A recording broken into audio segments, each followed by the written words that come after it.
Bismillahir Rahmanir Rahim. Allahumma salli ala Sayyidina Muhammad wa ala alihi wa sahbihi ajma'een. The author, rahimahullah, now is going to go on to talk about those things that will nullify the prayer. Babu mufsidat salati. Those things that nullify the prayer. So that when a person is praying the prayer and one of these things occur during the prayer, then this is going to nullify or invalidate the prayer, meaning that a person will have to repeat the prayer completely because it has become nullified due to one of these actions. And so he mentions وَتَفْسُدُ الصَّلَاةُ بِالضَّحِكِ عَمْدًا أَوْ سَهْوًا. The first thing that he mentions is that laughing nullifies the prayer, whether it's done عَمْدًا أَوْ سَهْوًا, whether it's done intentionally or whether it's done out of forgetfulness. Now, something here that we have to pay attention to is the rulings of things sometimes change between when the thing is done intentionally and when the thing is done out of forgetfulness. And so in some rulings that we're going to mention, we'll see that whether a person does it intentionally or does it out of forgetfulness, the ruling is the same. Whereas in some of the rulings that we will mention, if the action will only become nullified or it will invalidate the prayer if the action is done intentionally, but not if it is done out of forgetfulness. So here, the first one here that he mentions is laughing. And so the reason why he mentions amdan or sahwan, whether intentionally or sahwan, to clarify that regardless of how it happens, as long as a person laughs, his prayer will be nullified. So that's the first one. The next one he mentions will be sujud sahwi lil fadilati, and making a sujud sahwi because of a fadila. Meaning, if a person were to make a sajda, a prostration out of forgetfulness for forgetting a fadila, only missing a fadila, then his prayer would be considered invalid. And the reason for that is because missing a fadila does not necessitate that a person make a sajda for forgetfulness. And so making a sajda for forgetfulness is like adding something to your prayer. And adding something to your prayer that doesn't belong nullifies the prayer.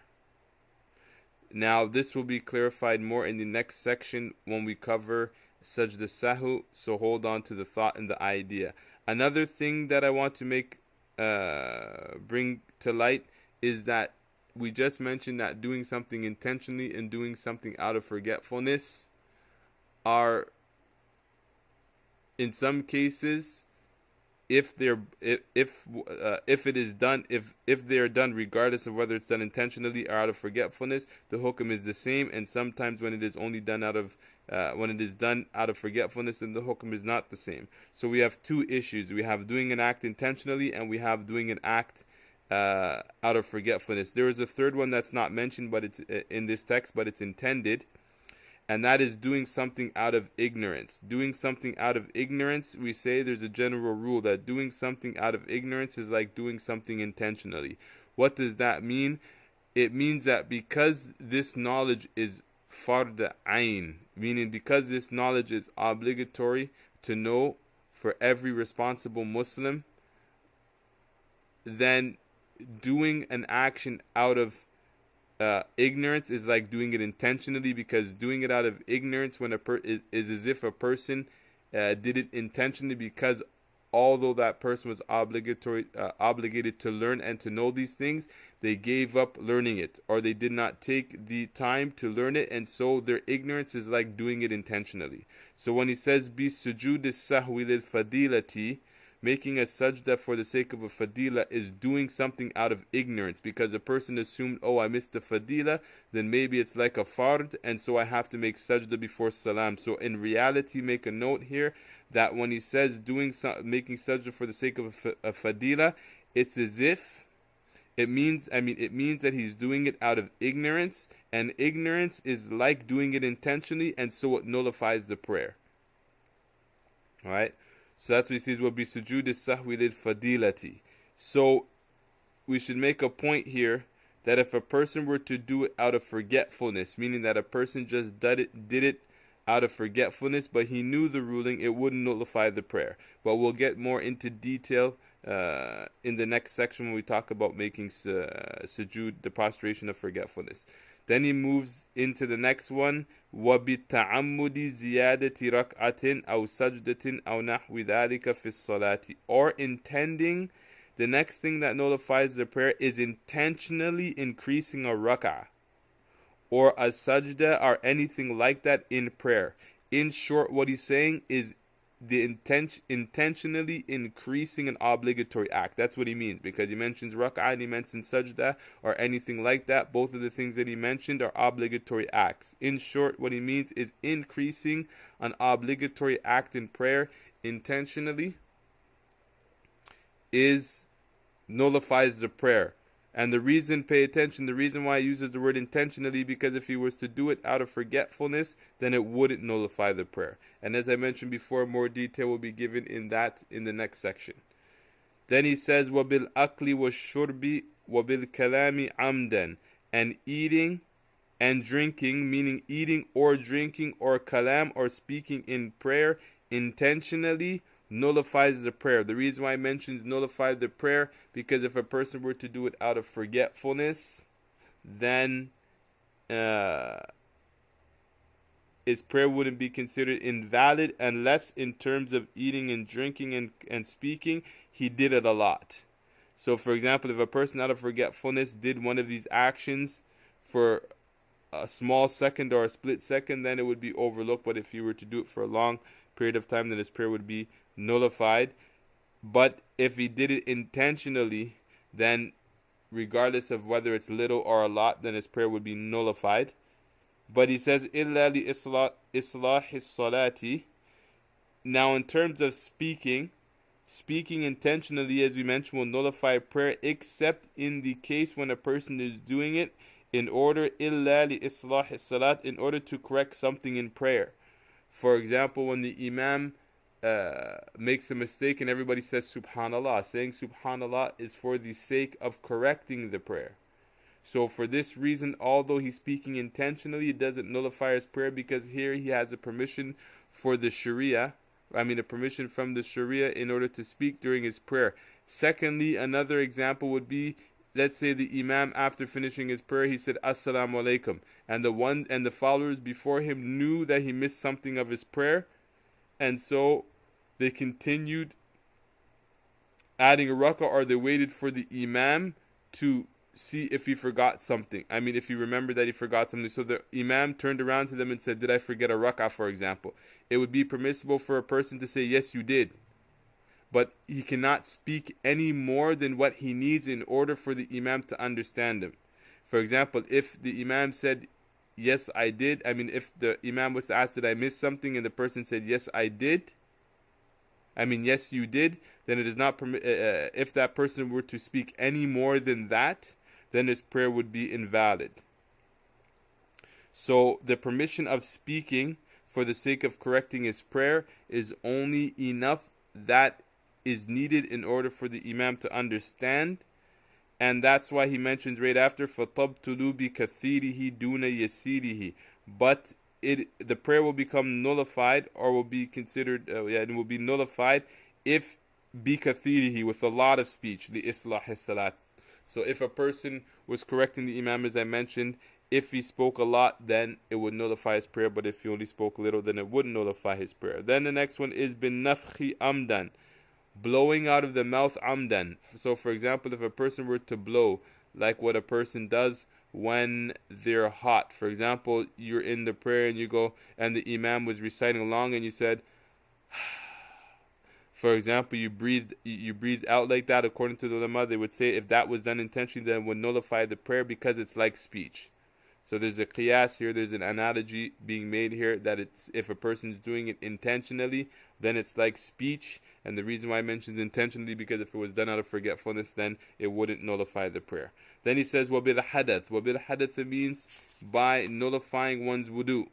So if a person was to nullify their wudu in prayer, then obviously, as everybody knows, that would nullify the prayer. And وَذِكْرِ الْفَائِتَةِ وَذِكْرِ الْفَائِتَةِ, meaning that a prayer will become nullified if a person remembers that the prayer before it, he didn't pray. So for example, let's say a person now is praying Asr, and he realizes that he's praying Dhuhr. He realizes that he didn't pray Dhuhr. For example, the person was sleeping, when a person went to sleep and they woke up, and because they were tired and Asr was in, they just thought, they didn't really recognize that they didn't pray Asr. And so they didn't pray Dhuhr. So now they're praying Asr and they're praying Asr, and during Asr they realize that I didn't pray Dhuhr. Right now their Asr will become invalid because praying your Dhuhr and your Asr in order is obligatory.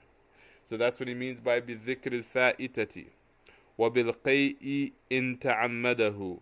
And it is nullified. A person's prayer also becomes nullified if a person vomits intentionally. So for example, a person brings out the vomit intentionally, then their prayer would become invalid, but not if a person was to vomit ghalabatan yani unintentionally. So for example, a person was in the masjid, or he ate a lot, for example, and for some reason some food came up and passed his throat without his without him being the cause for it, then his prayer wouldn't be invalid. But if he were to cause himself to vomit, then his prayer would be invalid.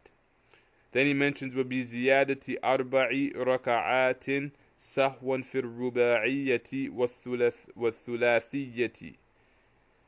Also, we're going to talk about an issue here of increasing rakahs in your prayer out of forgetfulness. According to the Maliki, if you were to increase something if you were to increase rakahs in your prayer, for example, to be more accurate, Dhuhr, Asr, and Maghrib are what we call al-Rifā'ī. They're the prayers that consist of 4 rakahs, and the Maghrib is called al-Thulathiyya. So as long as a person does not add 4 rakahs to the Maghrib, Dhuhr, Asr, or Isha prayer, then their prayer will be sound. For example, let's just say I'm praying Dhuhr right now, and at the end of the Dhuhr, I realize that I add 1 rakah. If you add 1 rakah to your prayer and you remember, your prayer won't be invalid. You're going to make a sajda, and we'll talk about that in the next section. But let's just say you forgot 4 times to the point that one of these prayers ended up becoming 8 rakahs. Then we're going to say that although you did it out of forgetfulness, the prayer is invalid because it's as if you prayed the prayer twice. So that's what he means by وَبِزِيَادَةِ أَرْبَعِ رَكَعَاتٍ سَهْوًا فِي الرُّبَاعِيَّةِ وَالثُّلَاثِيَّةِ. Again, so in terms of what we're talking about here is adding an extra rak'ahs to your prayers that consist of 3 rak'ahs or 4 rak'ahs. So whether it's Maghrib, Asr, Isha, or Dhuhr, if a person adds 1 extra rak'ah out of forgetfulness, fine. That will be covered in the bab of sujood as-sahwi. What you're supposed to do if you add an extra rak'ah by mistake. If you add 2 rak'ahs or you add 3 rak'ahs, fine. But the minute you add 4 rak'ahs, then the prayer becomes invalid. There's no way to correct it. When you miss when you add 1 rak'ah, then in the bab of sujood as-sahwi, we're going to see that you can correct it. If you add 2, you can correct it. If you add 3, you can correct it. But at the minute you add 4, then the prayer becomes invalid. So that's in terms of the prayers that consist of 3 rakahs or 4 rakahs. So that's the meaning of it saying وَبِزِيَادَةِ أَرْبَعِ رَكَعَاتٍ, with the increase of 4 rakahs, sahwan, out of forgetfulness, in matters concerning فِي الرُّبَاعِيَّةِ وَالثُّلَاثِيَّةِ. Now he's going to talk about the rak'atain, meaning the subh prayer, the morning prayer. If you were to add 2 rak'ahs to the morning prayer out of forgetfulness, then your prayer would be invalid. So if you were to add 1 by accident, no problem. But the minute you add a second extra one, then the prayer becomes invalid, and that's what he means وَبِزِيَادَةِ رَكْعَتَيْنِ فِي الثُّنَائِيَّةِ. Thuna'iyati means the prayers that have 2 rakahs, and obviously we're talking about Salatul Subh. Then he's going to go on to mention will be سجود المسبوق مع الإمام للسهو قبليا أو بعديا إن لم يدرك معه ركعة. This one is very important here and it's very catchy, so pay attention. Understand that when you are praying behind the imam, you are considered a follower. But let's say you come here, the area of this issue of fiqh is, pay attention, is particular to the imam in the last rak'ah. If you were to enter the mosque and the imam, if you were to enter the mosque while the imam was in his fourth rak'ah and he already raised his head up from the last rak'ah, meaning that you didn't catch the prayer with the imam. Meaning either you caught the imam in sujood or you caught the imam in tashahhud. Or you caught the imam while he already completely raised his head from his ruku'. Then in this case, although you're going to join the prayer, technically speaking, you did not catch the imam. So although you're behind him for the last tashahhud, you are not considered a person who's following the imam. So if that imam goes along and makes the sajda, you do not make sajda with him. You're going to stand up and you're going to complete your prayer, because you're not considered a person who's praying behind the imam because you did not catch the prayer with the imam. So if you were to go ahead and make sajda with him, then your prayer would be invalid, because you are like somebody who was praying in a mosque and a person outside of your prayer said make sujood and you went and followed him. It means that you increased something in your prayer intentionally, which is a sajda, and assuming that you were following the imam, but technically speaking you are not following the imam. So that's why he says will be sujood al-masbuki, the sajda of the one who's following the imam, even if he was to do it out of forgetfulness, whether the imam is doing a sajda before salam or after salam, in lam yudrik ma'ahu rak'atan, if that person did not catch the rak'ah with the imam. So understand, if you come to the prayer late, meaning in the fourth rak'ah, and you did not catch the prayer with the imam, and then all of a sudden while you're sitting into tashahhud, the imam goes and makes a sajda after salam, you are not to follow him. You are to stand up and complete your prayer without following him in sujood. If you go into sujood, then you go under the rule of adding something to your prayer out of ignorance, and we said that doing something out of ignorance is like doing it intentionally, so your prayer becomes invalid. And then he's going to mention the next one will be tarki sujud al-qabliy in kana an naqsi thalathi sunanin. According to the Maliki school, which will become clear later, if you miss two sunnahs or you miss one sunnah mu'akkada, you are recommended to make sajda qabla salam. Now let's just say you forgot to make the sajda qabla salam. Let's say you forgot to make the sajda qabla salam and you didn't remember until later on, until you left the masjid. Your prayer will be valid under the case that you didn't miss three sunnahs. So let's just say, for example, you were supposed to make sajda before salam because you missed a sunnah mu'akkada. And all of this will become clear in the next section. And you didn't make that sajda. So let me give you a practical example. In our madhab, making the tashahhud is a sunnah mu'akkada. But let's just say you were in your second rak'ah and you stood up without making your tashahhud. After the prayer, you are requested to make two sajdas, two posturations before the salam, in order to make up for the sunnah, right? But you did not let's say you did not end up making that sajda. You did not end up making that sajda, so you said assalamu alaikum and then you left the mosque. Now that you left the mosque, you realize, oh no, I didn't make the sajda. The reality is here though that you only missed two sunnahs, which was the sitting and the tashahhud.